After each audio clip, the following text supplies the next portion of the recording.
Part 2. One evening, as I was lying flat on the deck of my steamboat, I heard voices approaching, and there were the nephew and the uncle strolling along the bank. I laid my head on my arm again, and had nearly lost myself in a doze, when somebody said, in my ear as it were, "I am as harmless as a little child, but I don't like to be dictated to. Am I the manager or am I not?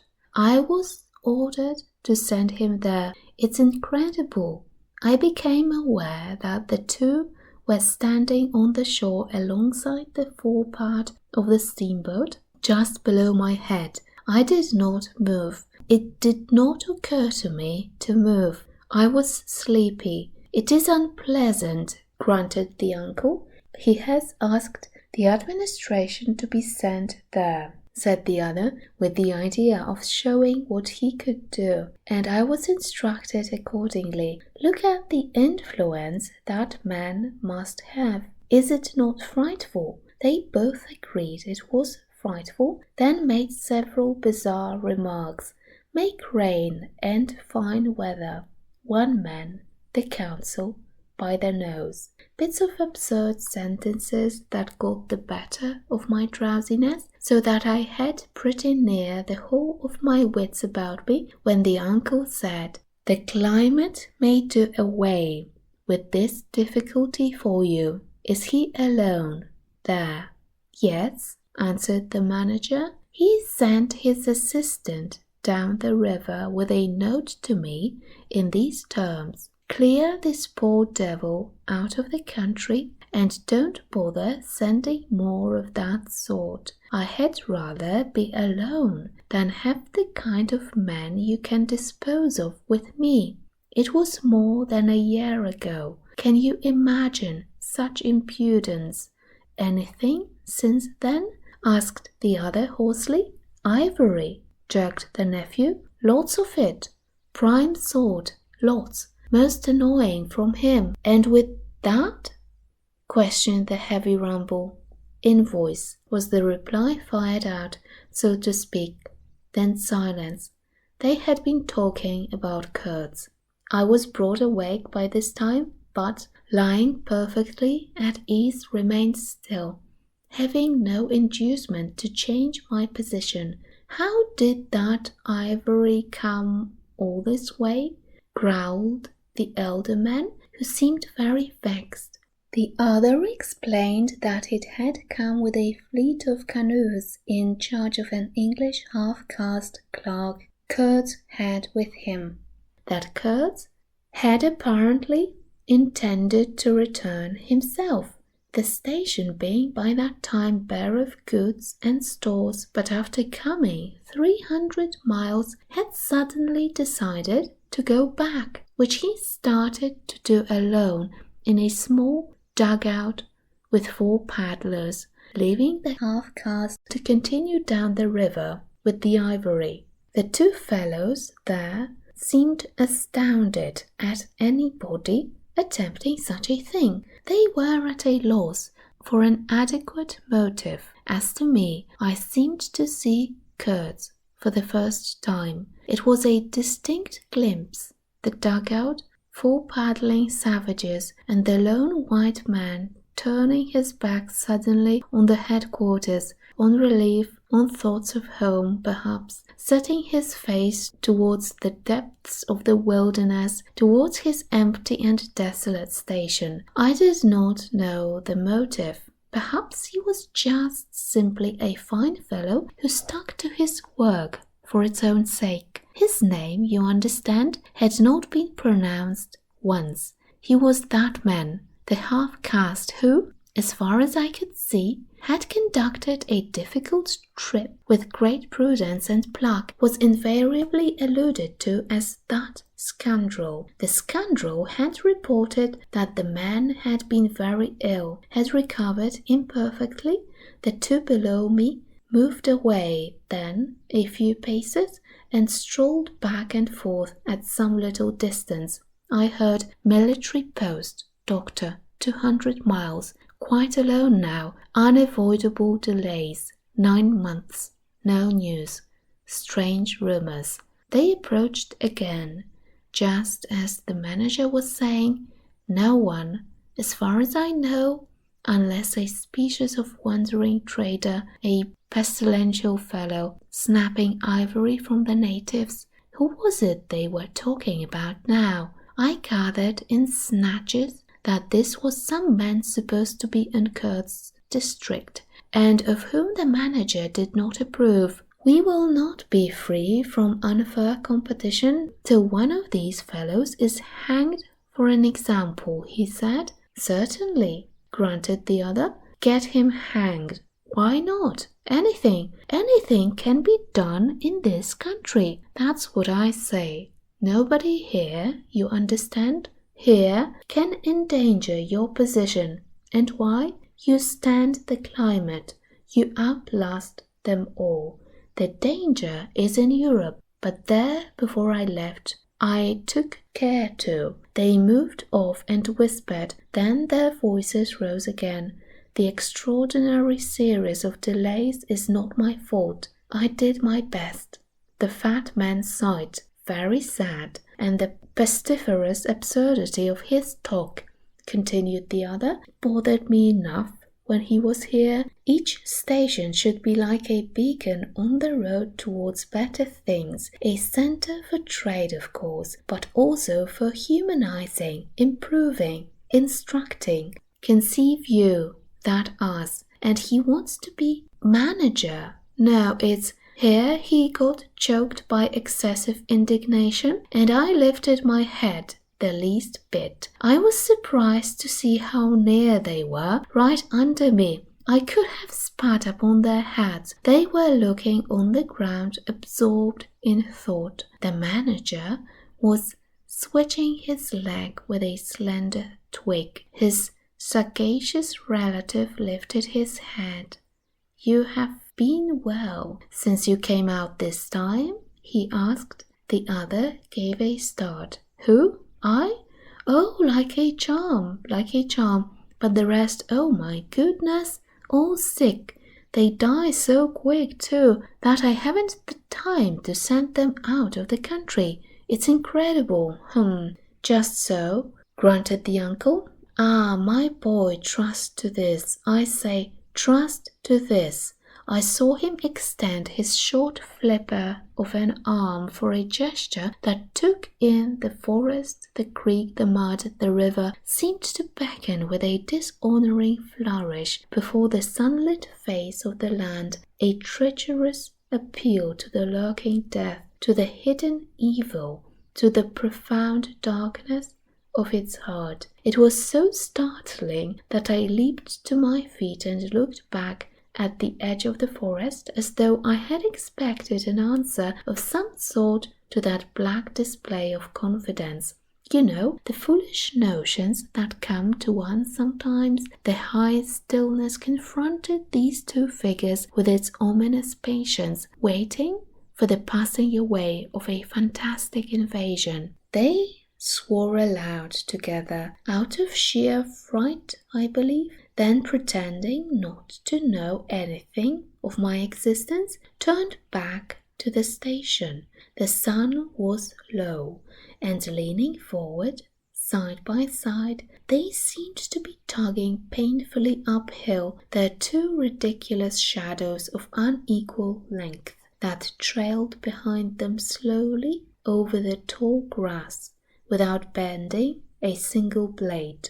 In a few days, the El Dorado expedition went into the patient wilderness that closed upon it as the sea closes over a diver. Long afterwards, the news came that all the donkeys were dead. I know nothing as to the fate of the less valuable animals. They, no doubt, like the rest of us, found what they deserved. I did not inquire. I was then rather excited at the prospect of meeting Kurt very soon. When I say very soon, I mean it comparatively. It was just 2 months from the day we left the creek when we came to the bank below Kurtz's station. Going up that river was like traveling back to the earliest beginnings of the world, when vegetation rioted on the earth and the big trees were kings. An empty stream, a great silence, an impenetrable forest. The air was warm, thick, heavy, sluggish. There was no joy in the brilliance of sunshine. The long stretches of the waterway ran on, deserted, into the gloom of overshadowed distances.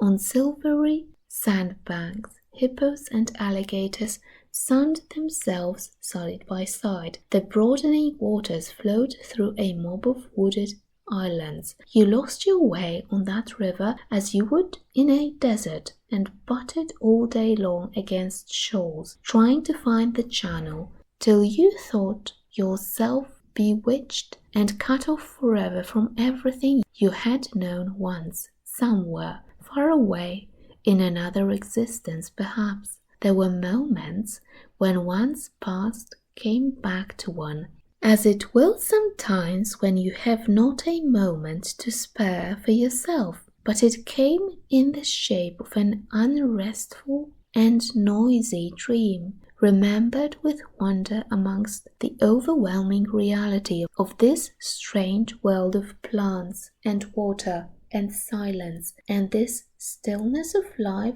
did not in the least resemble a peace. It was the stillness of an implacable force brooding over an inscrutable intention. It looked at you with a vengeful aspect. I got used to it afterwards. I did not see it any more. I had no time. I had to keep guessing at the channel. I had to discern, mostly by inspiration, the signs of hidden banks. I watched for sunken stones. I was learning to clap my teeth smartly before my heart flew out, when I shaved by a fluke some infernal sly old snug that would have ripped the life out of the tin-pot steamboat and drowned all the pilgrims. I had to keep a lookout for the signs of dead wood we could cut up in the night for next day's steaming.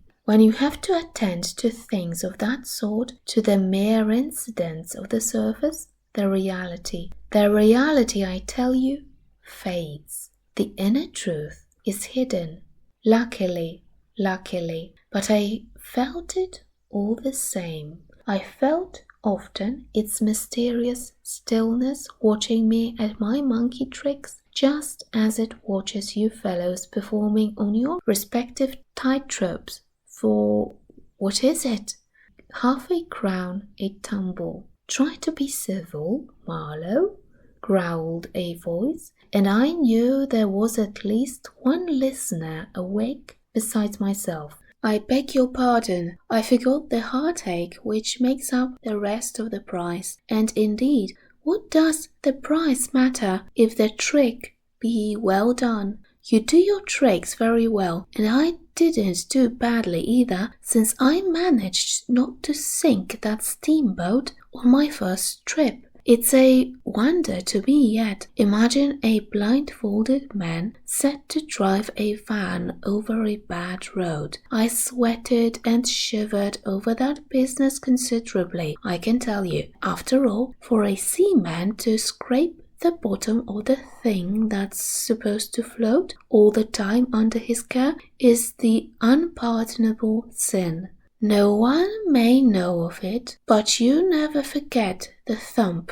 eh? A blow on the very heart. You remember it, you dream of it, you wake up at night and think of it, years after, and go hot and cold all over. I don't pretend to say that steamboat floated all the time. More than once she had to wait for a bit, with 20 cannibals splashing around and pushing. We had enlisted some of these chaps on the way for a crew. Fine fellows, cannibals in their place. They were men one could work with, and I am grateful to them. And after all, they did not eat each other before my face. They had brought along a provision of hippo meat which went rotten and made the mystery of the wilderness stink in my nostrils. I can sniff it now. I had the manager on board and 3 or 4 pilgrims with their staves, all complete. Sometimes we came upon a station close by the bank, clinging to the skirts of the unknown, and the white man, rushing out of a tumble-down hovel with great gestures of joy and surprise and welcome, seemed strange, had the appearance of being held there captive by a spell. The word ivory would ring in the air for a while, and on we went again into the silence, along empty reaches, round the still bends between the high walls of our winding way, reverberating in hollow claps the ponderous beat of the stern wheel. Trees, trees, millions of trees, massive, immense, running up high, and at their foot, hugging the bank against the stream, crept the little begrimed steamboat, like a sluggish beetle crawling on the floor of a lofty portico. It made you feel very small, very lost, and yet it was not altogether depressing, that feeling.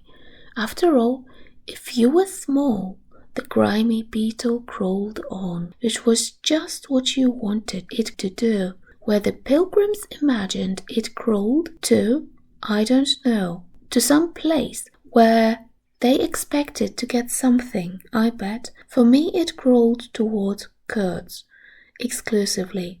But when the steam pipes started leaking, we crawled very slow. The reaches opened before us and closed behind, as if the forest had stepped leisurely across the water to bar the way for our return. We penetrated deeper and deeper into the heart of darkness. It was very quiet there. At night, sometimes the roll of drums behind the curtain of trees would run up the river and remain sustained faintly, as if hovering in the air high over our heads till the first break of day. Whatever it meant, war, peace, or prayer, we could not tell. The dawns were heralded by the descent of a chill stillness. The woodcutters slept, their fires burned low. The snapping of a twig would make you start. We were wanderers on a prehistoric earth, on an earth that wore the aspect of an unknown planet. We could have fancied ourselves the first of men taking possession of an accursed inheritance, to be subdued at the cost of profound anguish and of excessive toil. But suddenly, as we struggled round a bend, there would be a glimpse of rush walls, of peaked grass roofs, a burst of yells, a well of black limbs, a mass of hands clapping, of feet stamping, of bodies swaying, of eyes rolling, under the droop of heavy and motionless foliage. The steamer toiled along slowly on the edge of a black and incomprehensible frenzy. The prehistoric man was cursing us, praying to us, welcoming us. Who could tell? We were cut off from the comprehension of our surroundings.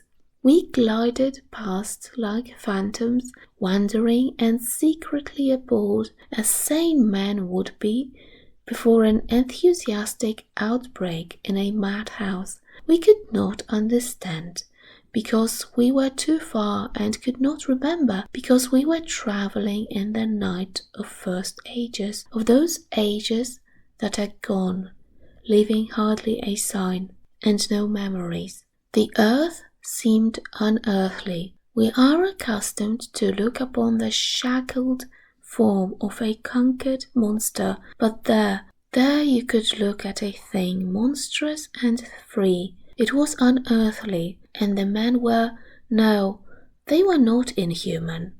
Well, That was the worst of it, the suspicion of their not being inhuman. It would come slowly to one. They howled and leaped and spun and made horrid faces, but what thrilled you was just the thought of their humanity, like yours, the thought of your remote kinship with this wild and passionate uproar. Ugly, yes, it was ugly enough. But if you were man enough, you would admit to yourself that there was in you just the faintest trace of a response to the terrible frankness of that noise, a dim suspicion of there being a meaning in it which you so remote from the night of first ages, could comprehend. And why not? The mind of man is capable of anything, because everything is in it, all the past as well as all the future. What was there, after all? Joy, fear, sorrow, devotion, valor, rage, who can tell? But truth stripped of its cloak of time. Let the fool gape and shudder, the man knows, and can look on without a wink, but he must at least be as much of a man as these on the shore. He must meet that truth with his own true stuff, with his own inborn strength. Principles won't do. Acquisitions, clothes, pretty rags, rags that would fly off at the first good shake. No, you want a deliberate belief. An appeal to me in this fiendish row. Is there?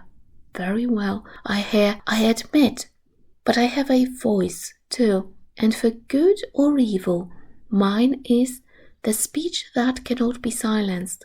Of course, a fool, what with sheer fright and fine sentiments, is always safe. Who's that grunting?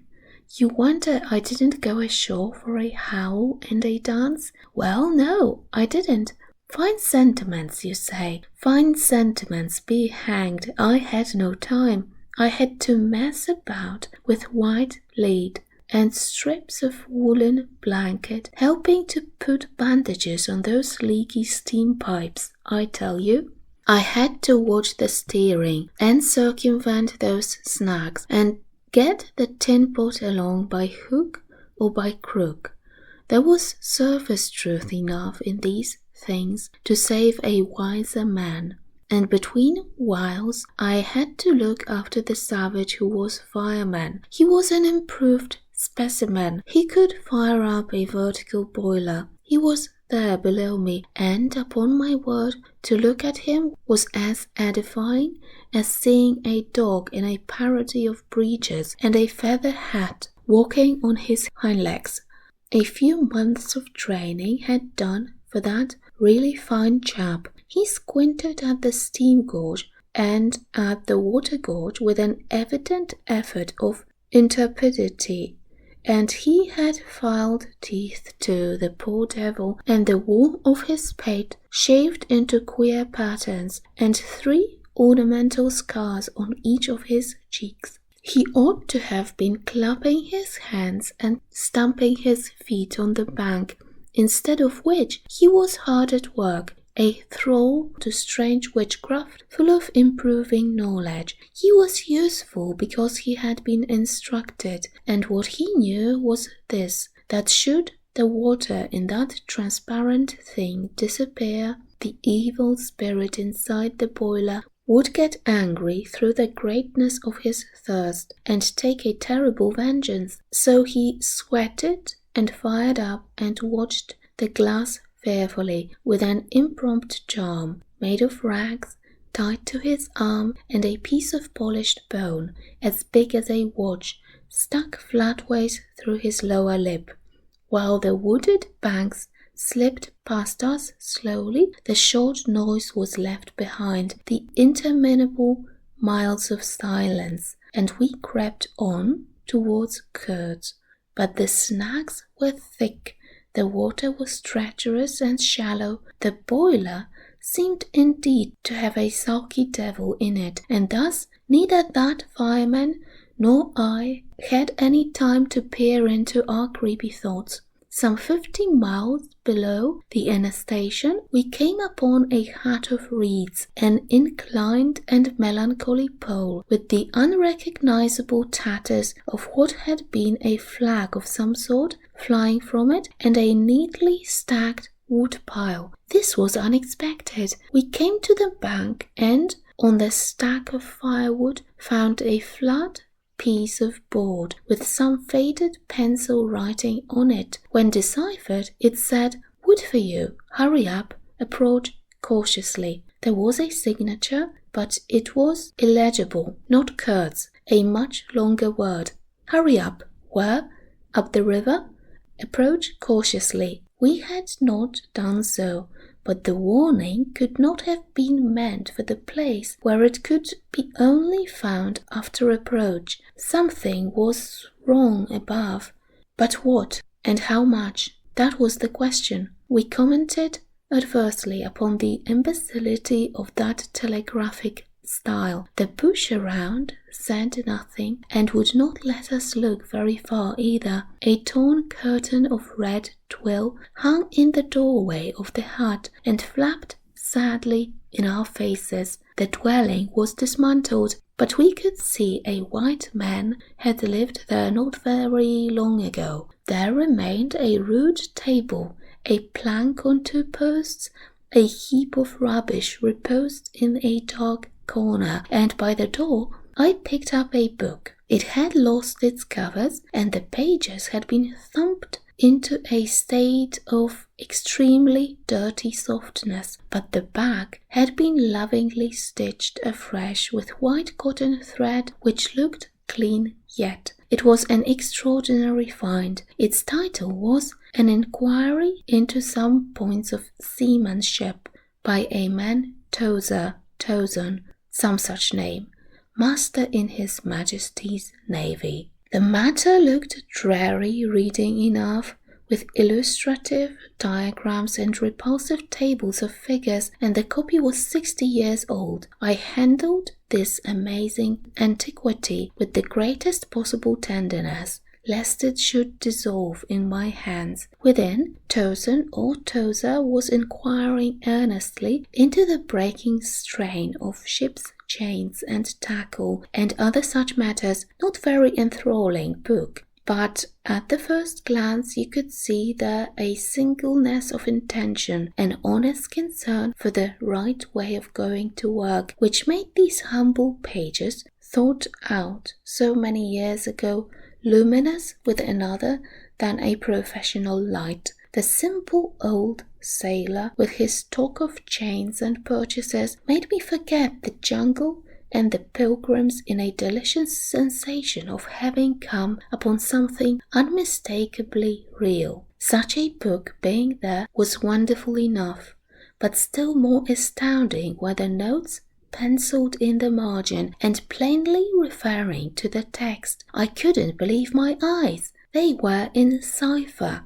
Yes, it looked like cipher. Fancy a man lugging with him a book of that description into this nowhere and studying it and making notes in cipher at that. It was an extravagant mystery. I had been dimly aware for some time of a worrying noise, and when I lifted my eyes I saw the wood pile was gone, and the manager, aided by all the pilgrims, was shouting at me from the riverside. I slipped the book into my pocket. I assure you, to leave off reading was like tearing myself away from the shelter of an old and solid friendship. I started the lame engine ahead. "It must be this miserable trader, this intruder," exclaimed the manager, looking back malevolently at the place we had left. "He must be English," I said. "It will not save him from getting into trouble if he is not careful."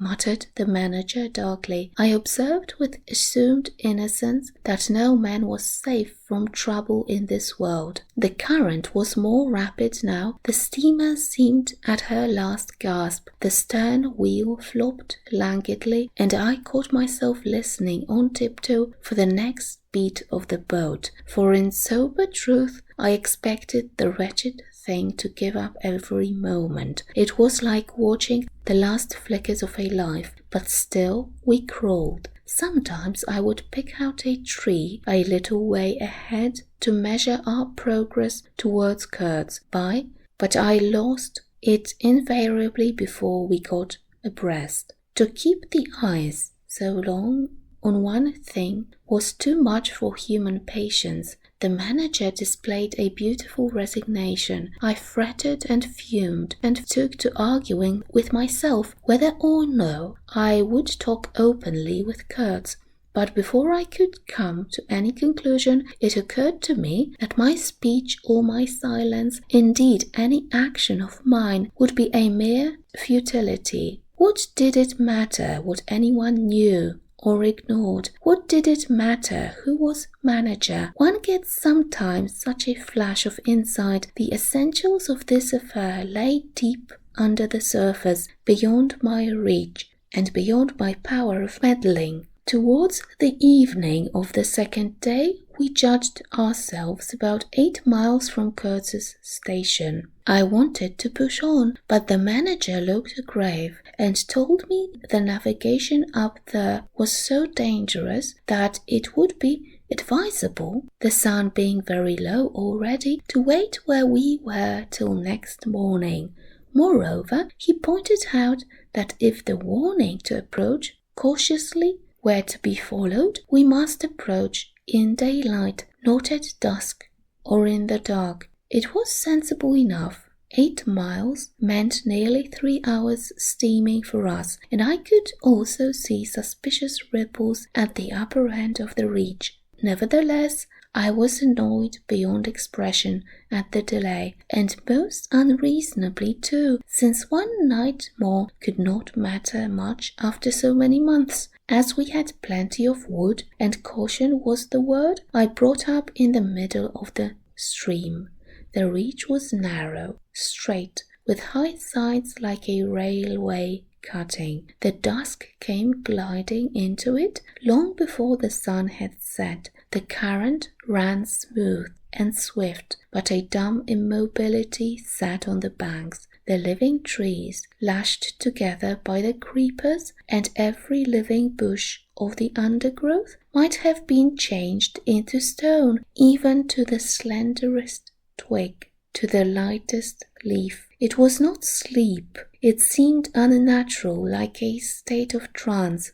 Not the faintest sound of any kind could be heard. You looked on amazed, and began to suspect yourself of being deaf. Then the night came suddenly, and struck you blind as well. About 3 in the morning, some large fish leaped, and the loud splash made me jump as though a gun had been fired. When the sun rose, there was a white fog, very warm and clammy, and more blinding than the night.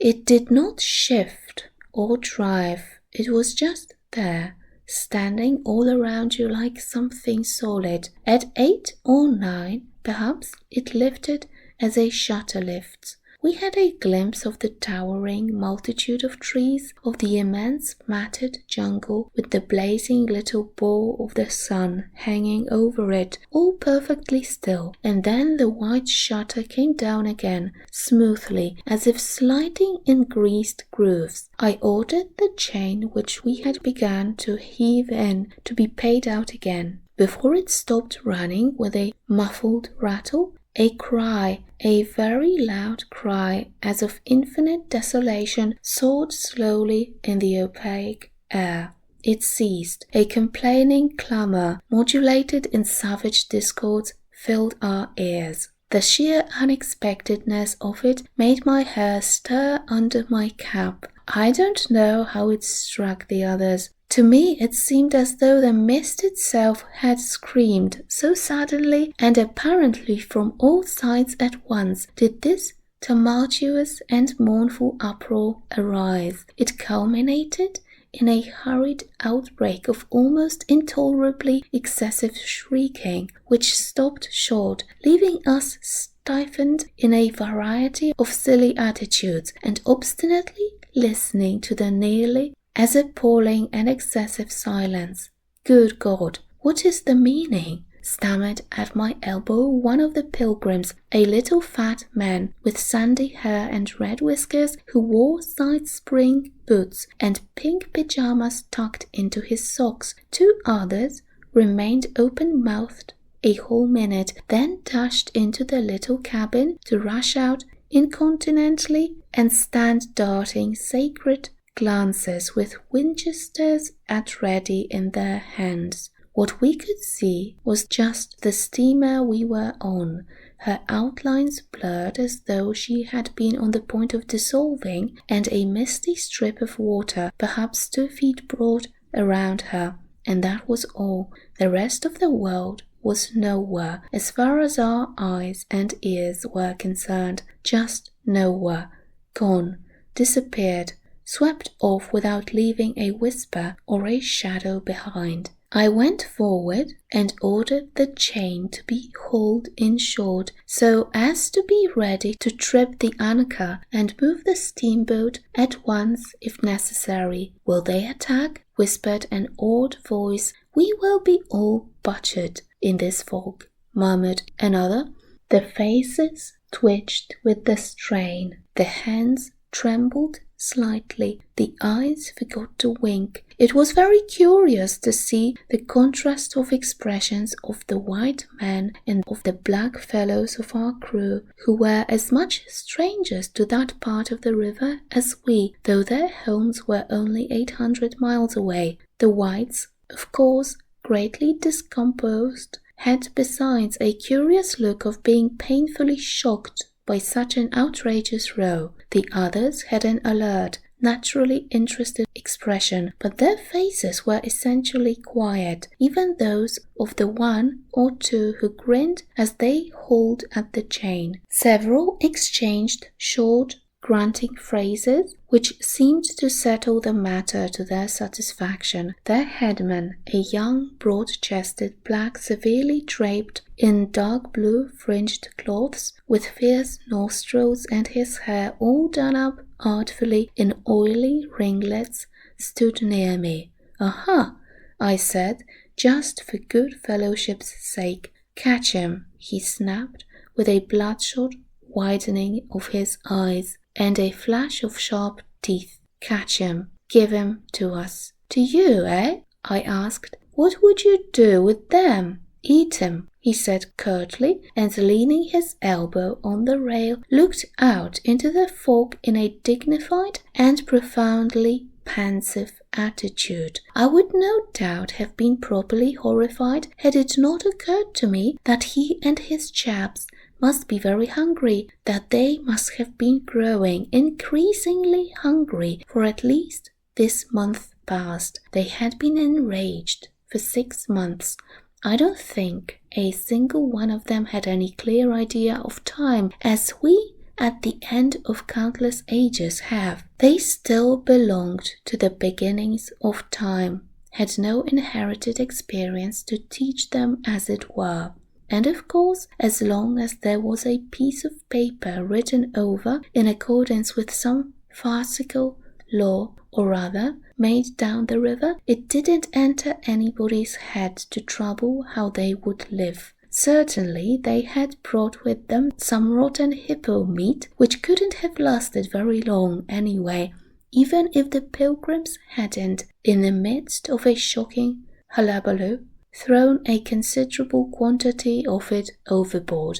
It looked like a high-handed proceeding, but it was really a case of legitimate self-defense. You can't breathe dead hippo waking, sleeping and eating, and at the same time keep your precarious grip on existence. Besides that, they had given them every week 3 pieces of brass wire, each about 9 inches long, and the theory was they were to buy their provisions with that currency in riverside villages. You can see how that worked. There were either no villagers, or the people were hostile, or the director, who like the rest of us fed out of tins with an occasional old he-goat thrown in, didn't want to stop the steamer for some more or less recondite reason. So, unless they swallowed the wire itself or made loops of it to snare the fishes with, I don't see what good their extravagant salary could be to them. I must say it was paid with a regularity worthy of a large and honourable trading company. For the rest, the only thing to eat, though it didn't look eatable in the least, I saw in their possession was a few lumps of some stuff like half-cooked dough of a dirty lavender colour. They kept wrapped in leaves, and now and then swallowed a piece of it, but so small that it seemed done more for the looks of the thing than for any serious purpose of sustenance. Why, in the name of all the knowing devils of hunger, they didn't go for us? They were 30 to 5 and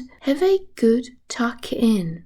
For once, amazes me now when I think of it. They were big, powerful men with not much capacity to weigh the consequences with courage, with strength, and even yet, though their skins were no longer glossy and their muscles no longer hard.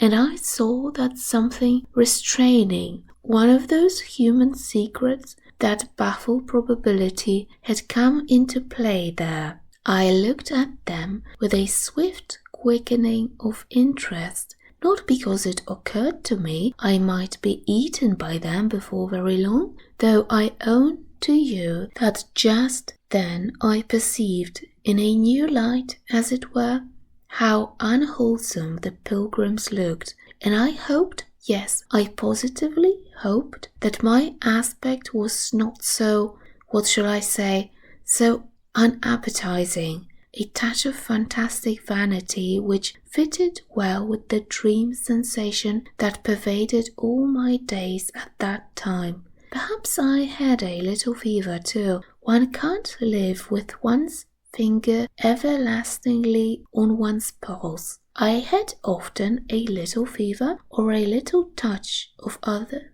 things, the playful paw strokes of the wilderness, the preliminary trifling before the more serious onslaught which came in due course. Yes, I looked at them as you would on any human being, with a curiosity of their impulses, motives, capacities, weaknesses, when brought to the test of an inexplorable physical necessity. Restraint. What possible restraint? Was it superstition, disgust, patience, fear, or some kind of primitive honor?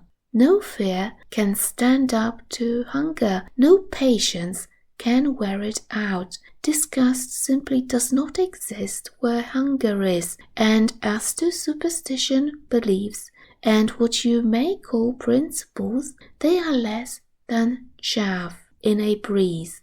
Don't you know the devilry of lingering starvation, its exasperating torment, its black thoughts, its sombre and brooding ferocity? Well, I do. It takes a man all his inborn strength to fight hunger properly. It's really easier to face bereavement, dishonor, and the perdition of one's soul than this kind of prolonged hunger. Sad, but true. And these chaps, too, had no earthly reason for any kind of scruple. Restraint. I would just as soon have expected restraint from a hyena prowling amongst the corpses of a battlefield. But there was the fact facing me, the fact dazzling, to be seen like the foam on the depths of the sea, like a ripple on an unfathomable enigma, a mystery greater, when I thought of it, than the curious, inexplicable note of desperate grief in the savage clamor that had swept by us on the river bank behind the blind whiteness of the fog. Two pilgrims were quarreling in hurried whispers as to which bank. Left? No, no. How can you? Right, of course. It is very serious, said the manager's voice behind me. I would be desolated if anything should happen to Mr. Kurtz before we came up. I looked at him and had not the slightest doubt he was sincere. He was just the kind of man who would wish to preserve appearances. That was his restraint. But when he muttered something about going on at once, I did not even take the trouble to answer him. I knew, and he knew, that it was impossible. Were we to let go our hold of the bottom, we would be absolutely in the air, in space. We wouldn't be able to tell where we were going to, whether up or down stream or across, till we fetched against one bank or the other, and then we wouldn't know at first which it was. Of course, I made no move. I had no mind for a smush-up. You couldn't imagine a more deadly place for a shipwreck. Whether we drowned at once or not, we were sure to perish speedily in one way or another. I authorize you to take all the risks, he said after a short silence. I refuse to take any, I said shortly, which was just the answer he expected, though its tone might have surprised him. Well, I must defer to your judgment. You are captain, he said with marked civility. I turned my shoulder to him in sign of my appreciation and looked into the fog. How long would it last? It was the most hopeless lookout. The approach to this Kurt's grubbing for ivory in the wretched bush was beset by as many dangers as though he had been an enchanted princess sleeping in a fabulous castle. Will they attack, do you think? Asked the manager in a confidential tone. I did not think they would attack for several obvious reasons. The thick fog was one. If they left the bank in their canoes, they would get lost in it, as we would be if we attempted to move. Still, I had also judged the jungle of both banks quite impenetrable, and yet eyes were in it, eyes that had seen us. The riverside bushes were certainly very thick, but the undergrowth behind was evidently penetrable. However, during the short lift I had seen no canoes anywhere in the reach, certainly not abreast of the steamer.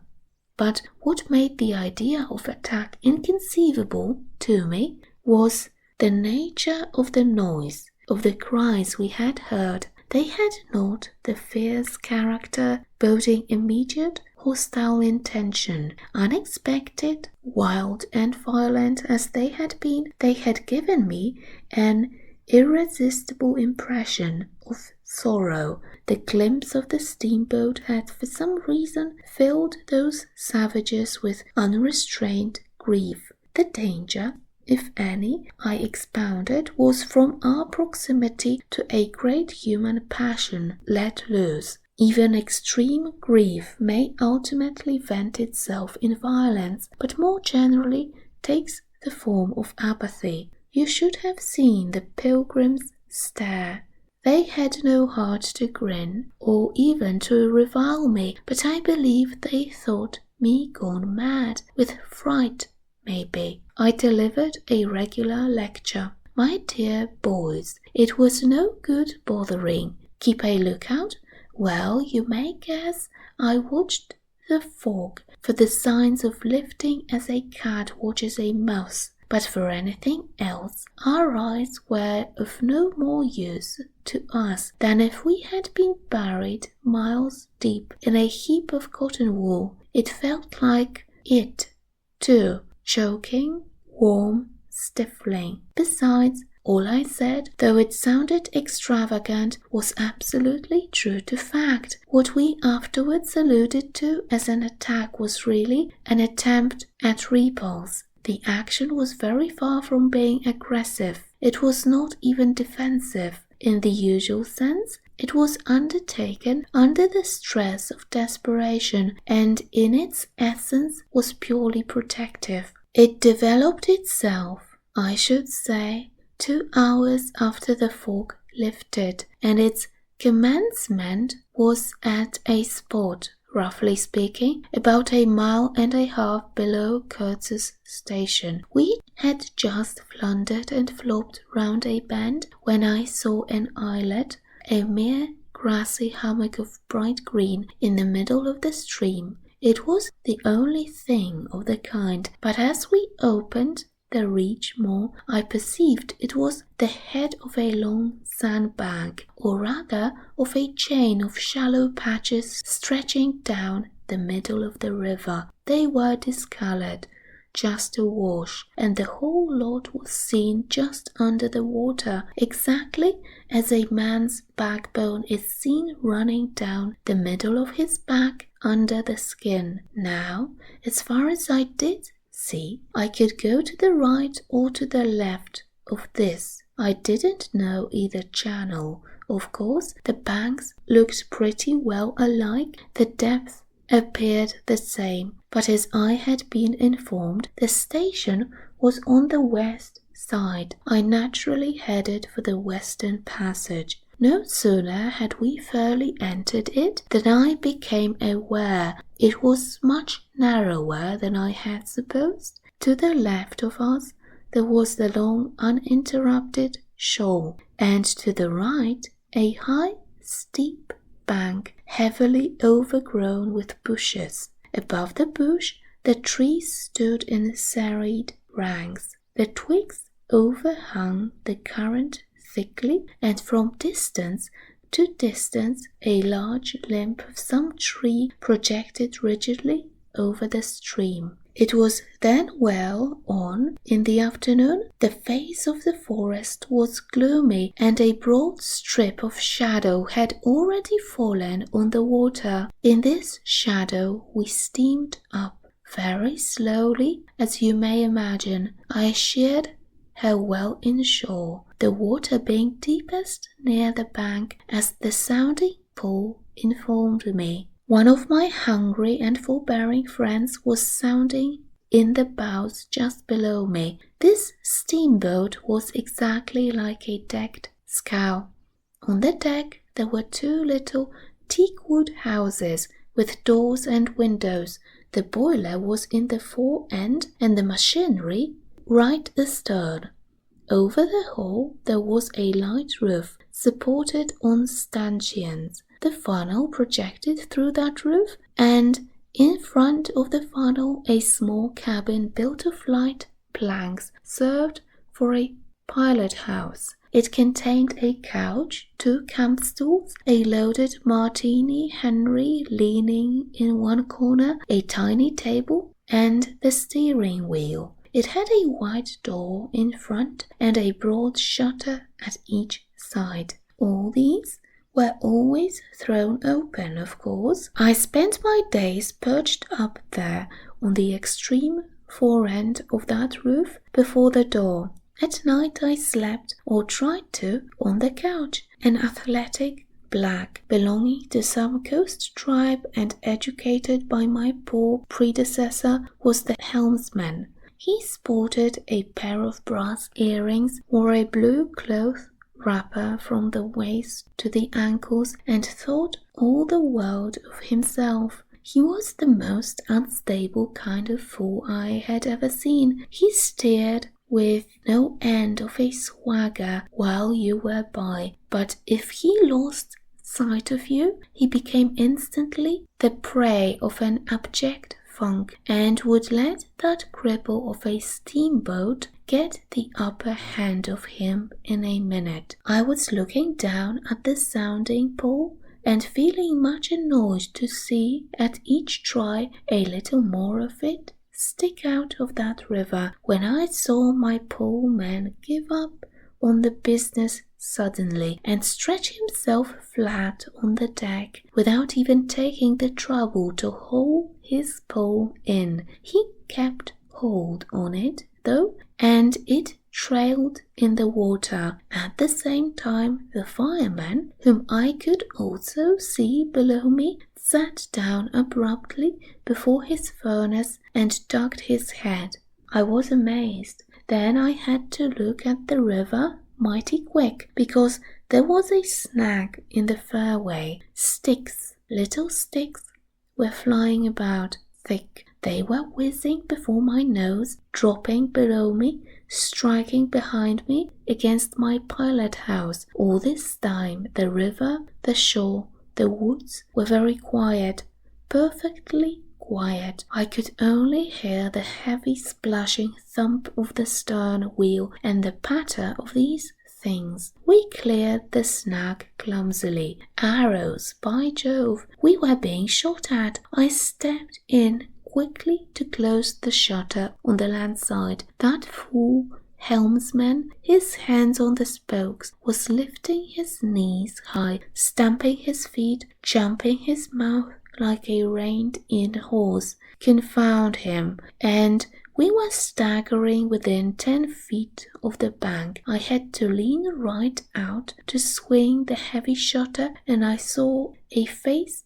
amongst the leaves on the level with my own, looking at me, very fierce and steady. And then, suddenly, as though a veil had been removed from my eyes, I made out, deep in the tangled gloom, naked breasts, arms, legs, glaring eyes. The bush was swarming with human limbs in movement, glistening of bronze color. The twigs shook, swayed and rustled, the arrows flew out of them, and then the shutter came to. "Steer her straight," I said to the helmsman. He held his head rigid, face forward, but his eyes rolled. He kept on lifting and setting down his feet gently. His mouth foamed a little. "Keep quiet," I said in a fury.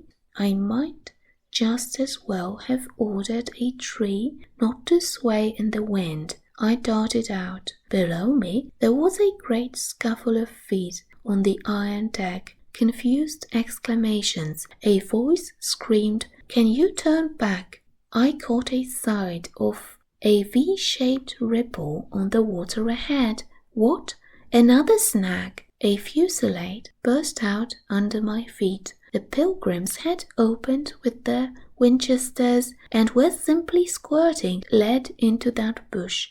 A deuce of a lot of smoke came up and drove slowly forward. I swore at it. Now I couldn't see the ripple or the snag either. I stood in the doorway peering, and the arrows came in swarms. They might have been poisoned, but they looked as though they wouldn't kill a cat. The bush began to howl. Our woodcutters raised a warlike whoop. The report of a rifle just at my back deafened me. I glanced over my shoulder, and the pilot house was yet full of noise and smoke when I made a dash at the wheel. The fool nigger had dropped everything to throw the shutter open and let off that Martini Henry. He stood before the wide opening, glaring, and I yelled at him to come back while I straightened the sudden twist out of that steamboat. There was no room to turn even if I had wanted to. The snag was somewhere very near ahead in that confounded smoke. There was no time to lose, so I just crowded her into the bank, right into the bank where I knew the water was deep. We tore slowly along the overhanging bushes in a whirl of broken twigs and flying leaves. The fusillade below stopped short, as I had foreseen it would when the squirts got empty. I threw my head back to a glinting whiz that traversed the pilot-house, in at one shutter-hole and out at the other. Looking past that mad helmsman who was shaking the empty rifle and yelling at the shore, I saw vague forms of men, running, bent double, leaping, gliding, distinct, incomplete, evanescent. Something big appeared in the air before the shutter, the rifle went overboard, and the man stepped back swiftly, looked at me over his shoulder in an extraordinary, profound, familiar manner, and fell upon my feet.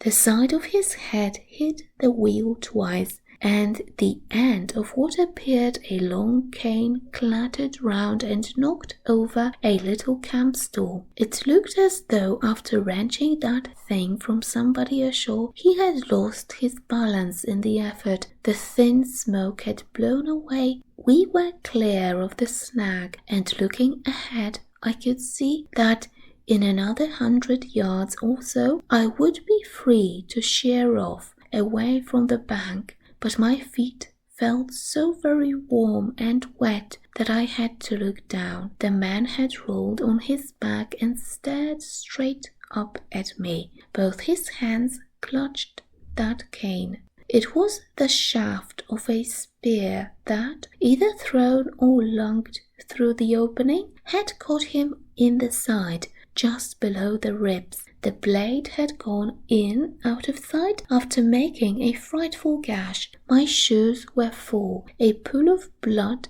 lay very still, gleaming dark red under the wheel. His eyes shone with an amazing luster. The fusillade burst out again.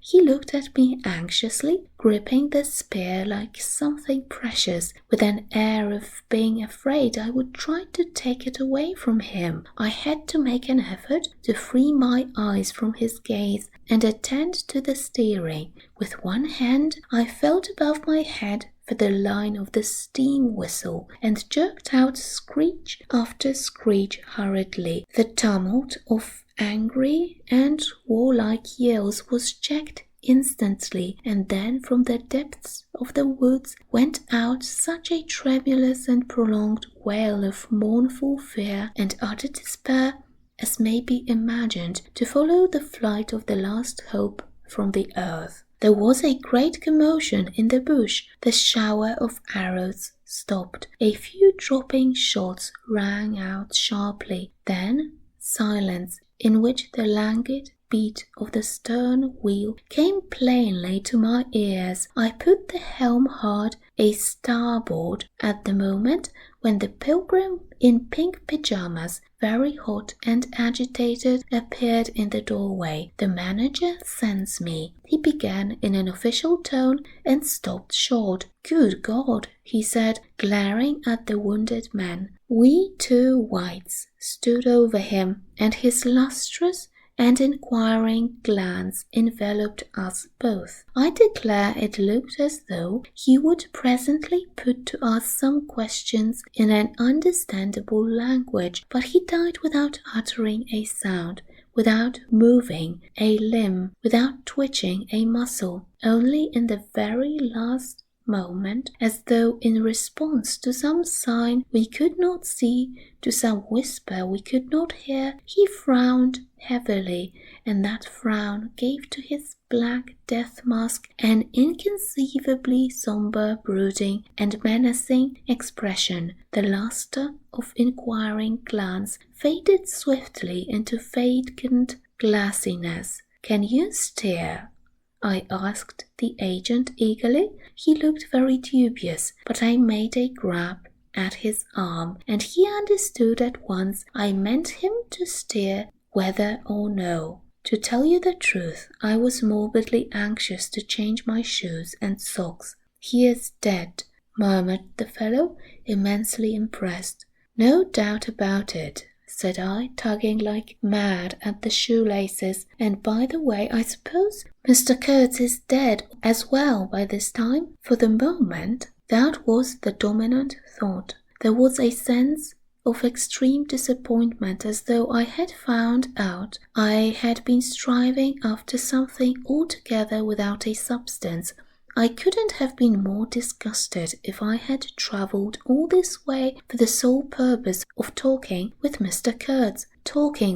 I flung one shoe overboard and became aware that that was exactly what I had been looking forward to, a talk with Kurtz. I made the strange discovery that I had never imagined him as doing, but as discoursing. I didn't say to myself, "Now I will never see him," or "Now I will never shake him by the hand," but "Now I will never hear him." The man presented himself as a voice. Not, of course, that I did not connect him with some sort of action. Hadn't I been told, in all the tones of jealousy and admiration, that he had collected, bartered, swindled, or stolen more ivory than all the other agents together? That was the point.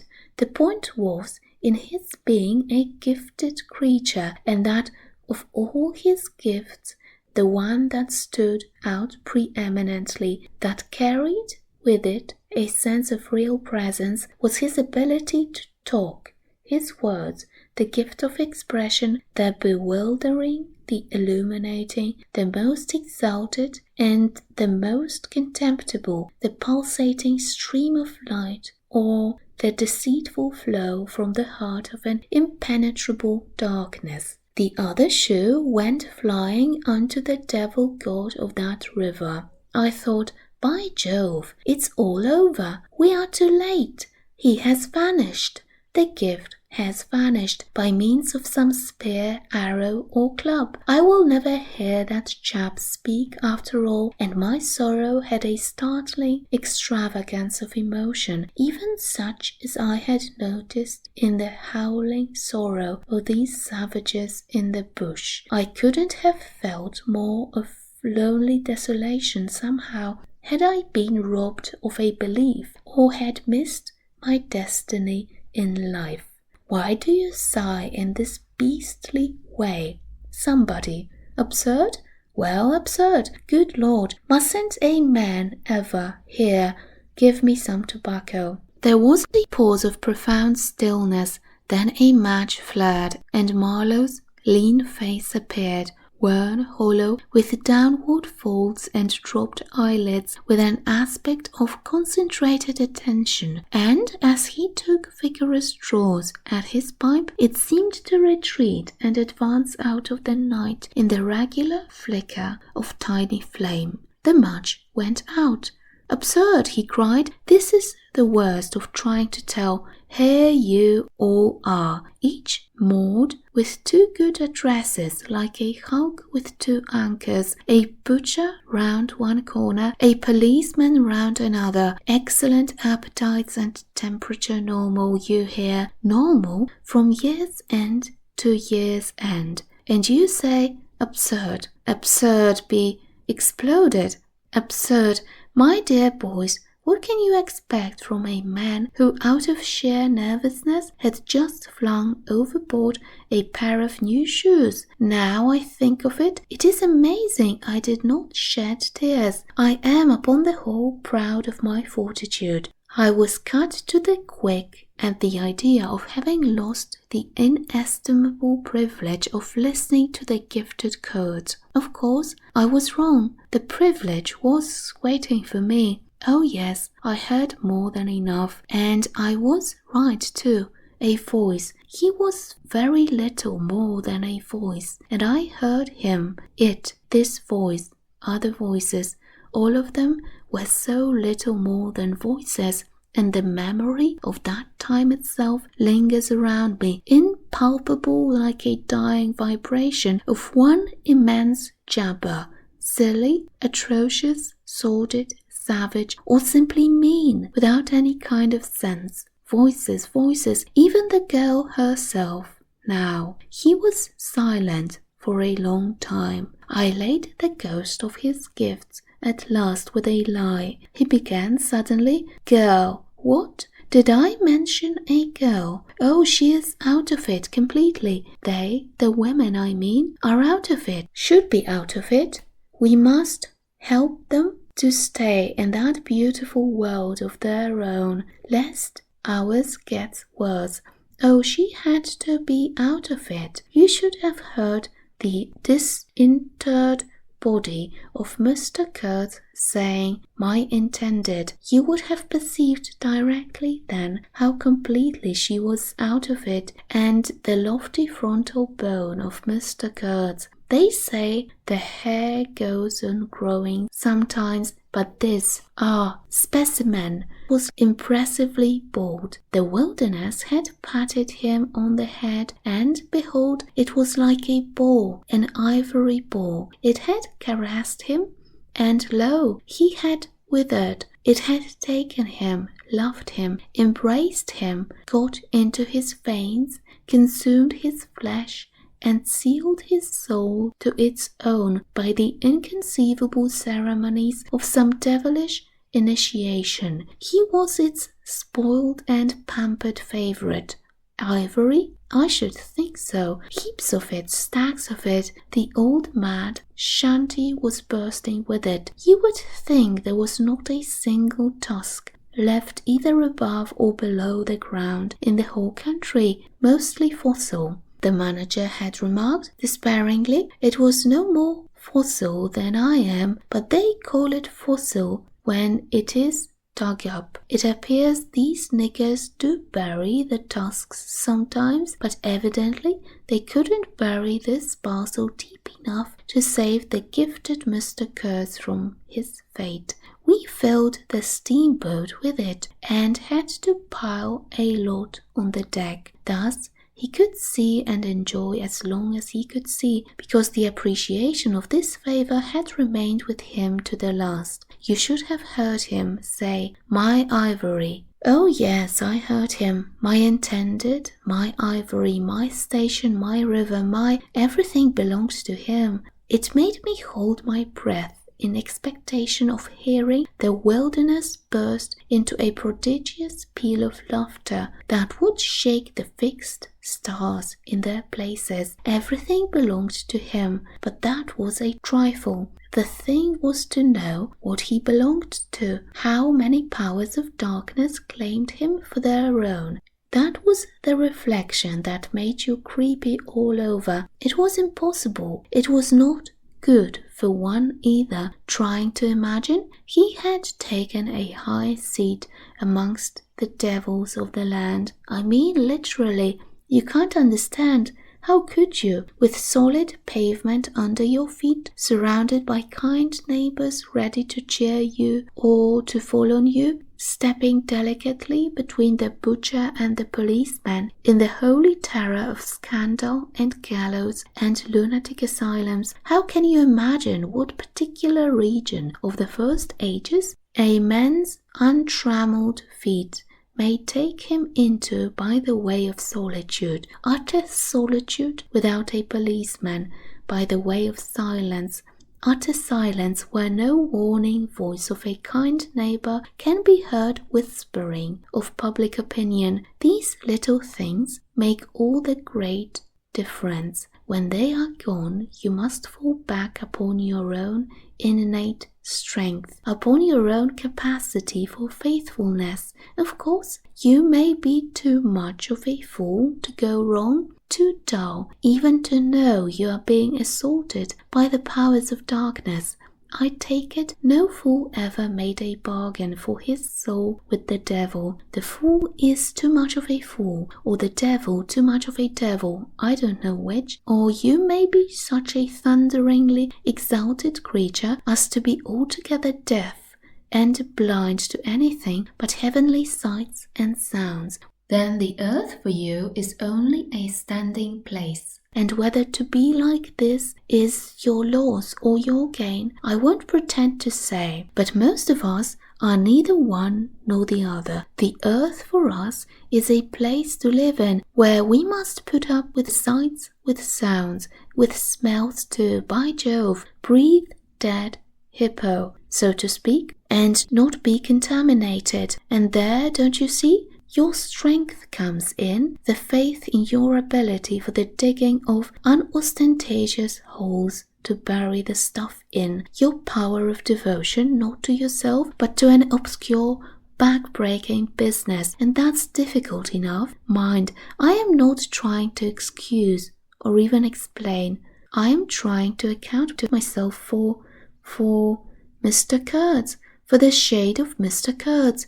This initiated wraith from the back of nowhere honored me with its amazing confidence before it vanished altogether. This was because it could speak English to me. The original Kurtz had been educated partly in England, and, as he was good enough to say himself, his sympathies were in the right place. His mother was half English, his father was half French. All Europe contributed to the making of Kurtz, and by I learned that, most appropriately, the International Society for the Suppression of Savage Customs had entrusted him with the making of a report for its future guidance, and he had written it too. I've seen it, I've read it. It was eloquent, vibrating with eloquence, but too high-strung, I think. 17 pages of close writing he had found time for,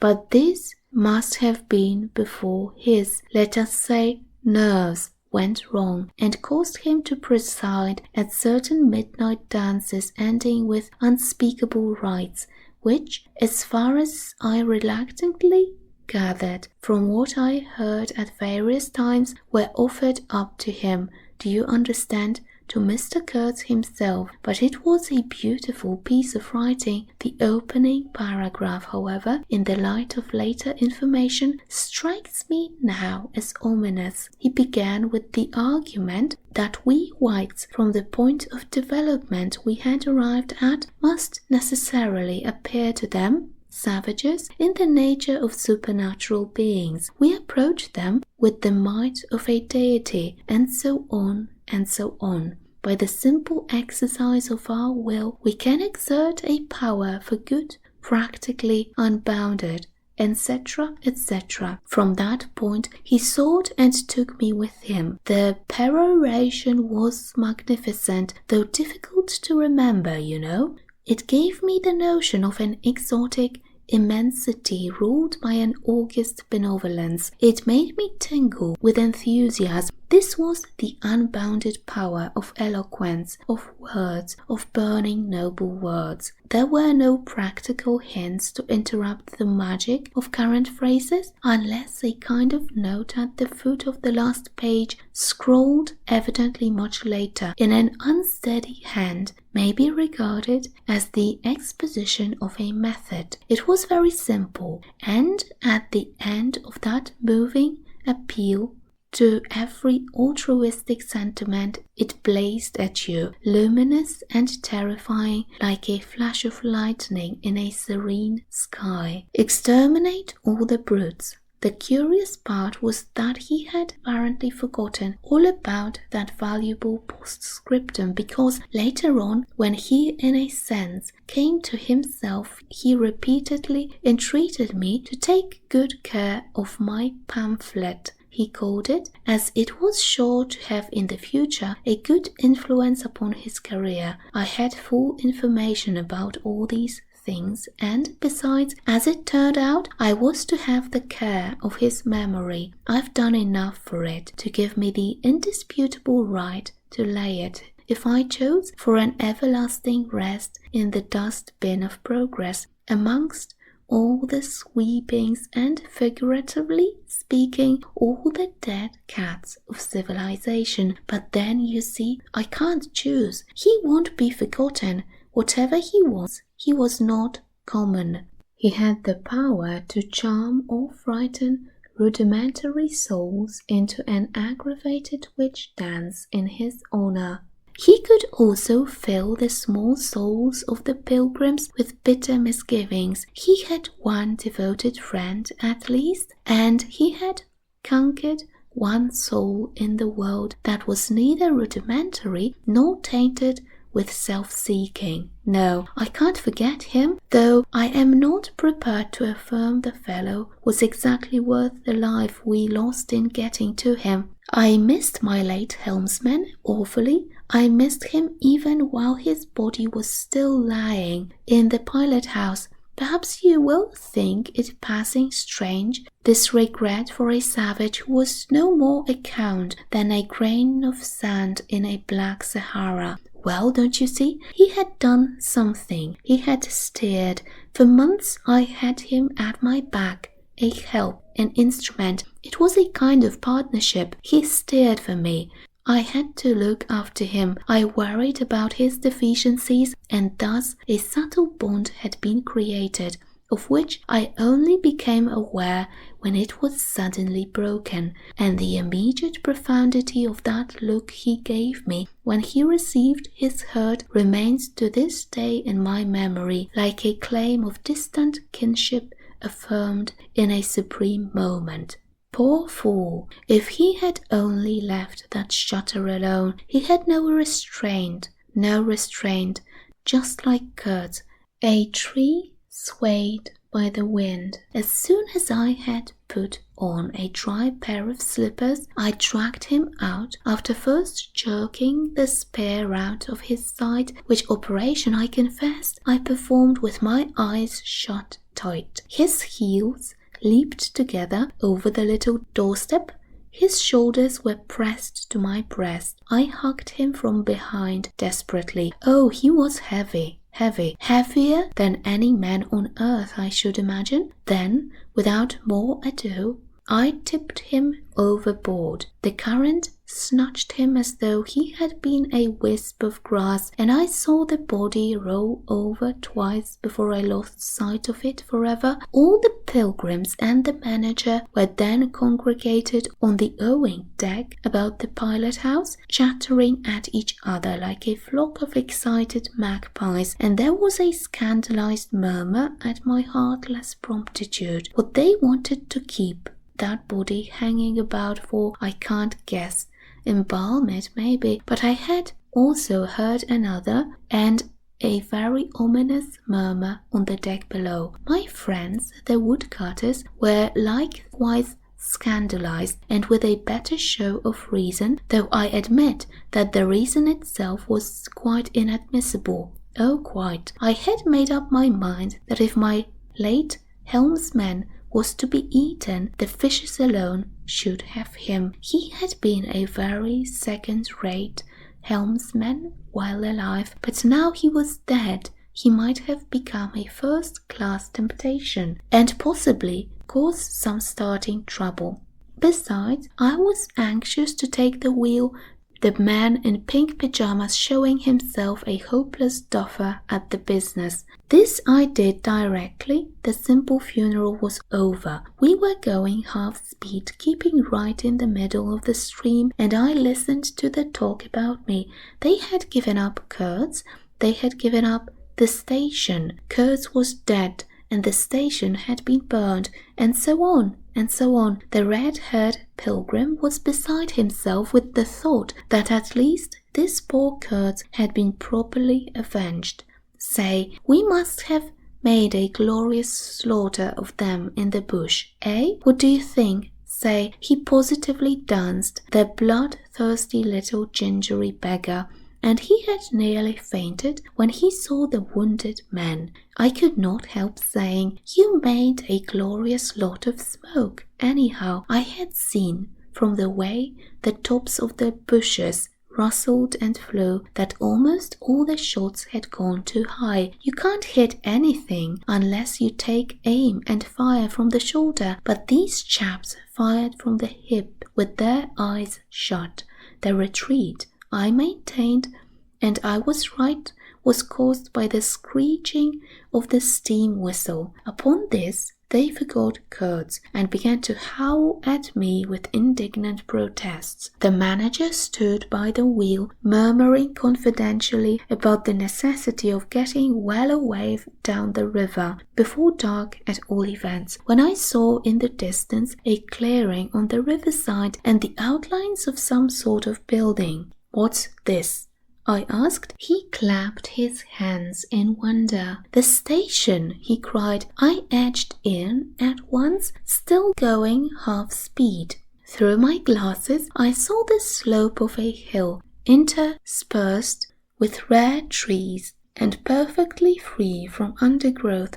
A long decaying building on the summit was half buried in the high grass. The large holes in the peaked roof gaped black from afar. The jungle and the woods made a background. There was no enclosure or fence of any kind, but there had been one apparently, for near the house half a dozen slim posts remained in a row, roughly trimmed and with their upper ends ornamented with round carved balls. The rails, or whatever there had been between, had disappeared. Of course, the forest surrounded all that. The river bank was clear, and on the water side I saw a white man, under a hat like a cartwheel, beckoning persistently with his whole arm. Examining the edge of the forest above and below, I was almost certain I could see movements, human forms gliding here and there. I steamed past prudently, then stopped the engines and let her drift down. The man on the shore began to shout, urging us to land. "We have been attacked," screamed the manager. I know, it's all right," yelled back the other, as cheerful as you please. "Come along, it's all right, I am glad." His aspect reminded me of something I had seen, something funny I had seen somewhere.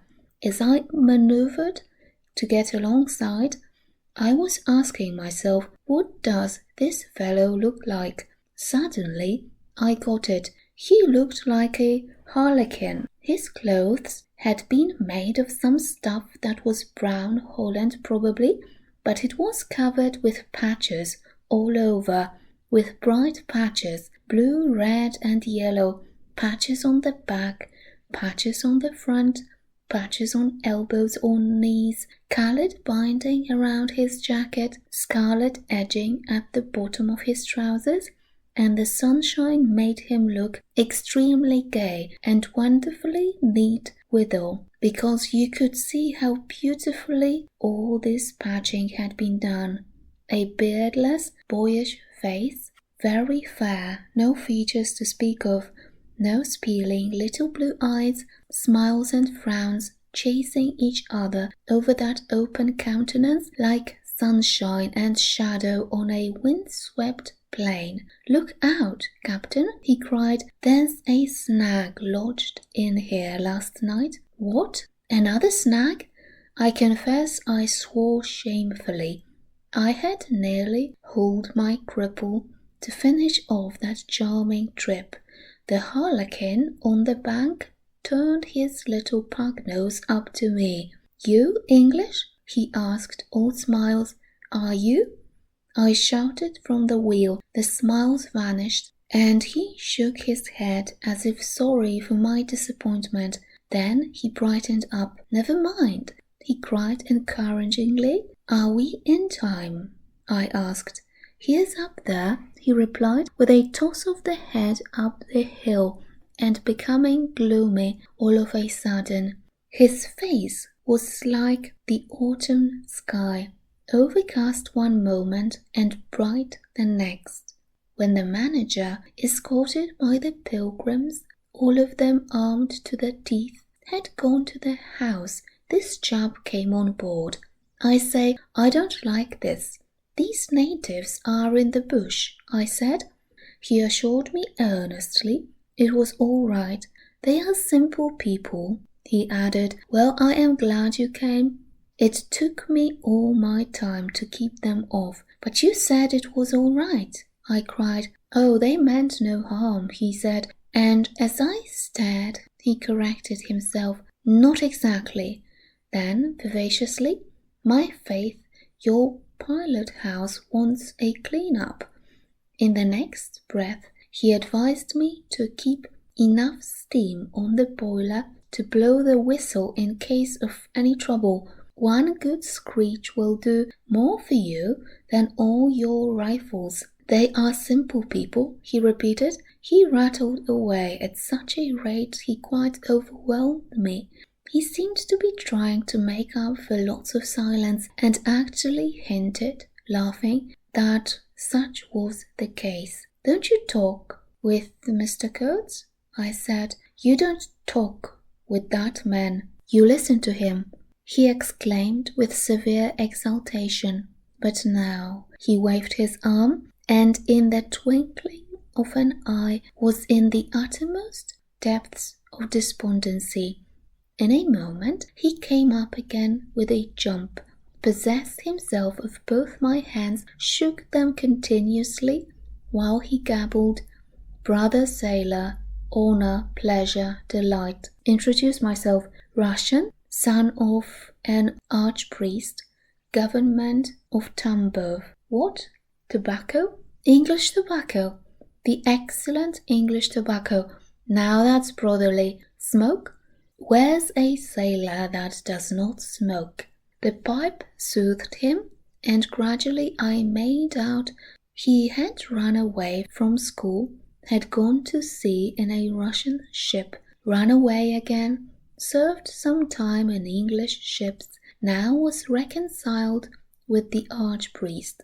He made a point of that, but when one is young, one must see things, gather experience, ideas, enlarge the mind. Here, I interrupted, you can never tell. Here I met Mr. Kurtz, he said, youthfully solemn and reproachful. I held my tongue after that.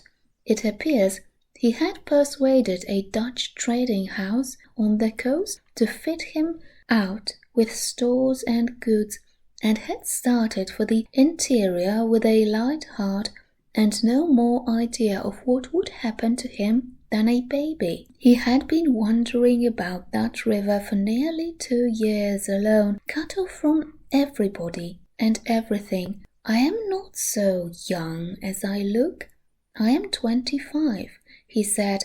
At first, old Van Schuiten would tell me to go to the devil. He narrated with keen enjoyment, but I stuck to him and talked till at last he got afraid I would talk the hind leg off his favorite dog, so he gave me some cheap things and a few guns and told me he hoped he would never see my face again. Good old Dutchman, Van Schuiten. I've sent him one small lot of ivory a year ago, so that he can't call me a little thief when I get back. I hope he got it, and for the rest I don't care. I had some wood stacked for you. That was my old house, did you see? I gave him Townsend's book. He made as though he would kiss me, but restrained himself. The only book I had left, and I thought I had lost it, he said, looking at it ecstatically. So many accidents happen to a man going about alone, you know. Canoes get upset sometimes, and sometimes you've got to clear out so quick when the people get angry. He thumbed the pages. You made notes in Russian?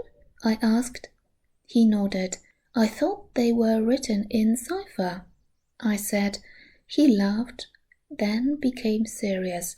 I had lots of trouble to keep these people off, he said. Did they want to kill you? I asked. Oh no, he cried, and checked himself. Why did they attack us? I pursued. He hesitated, then said shamefacedly, They don't want him to go, don't they? I said curiously. He nodded a nod full of mystery and wisdom. I tell you, he cried, This man has enlarged my mind. He opened his arms wide, staring at me with his little blue eyes that were perfectly round.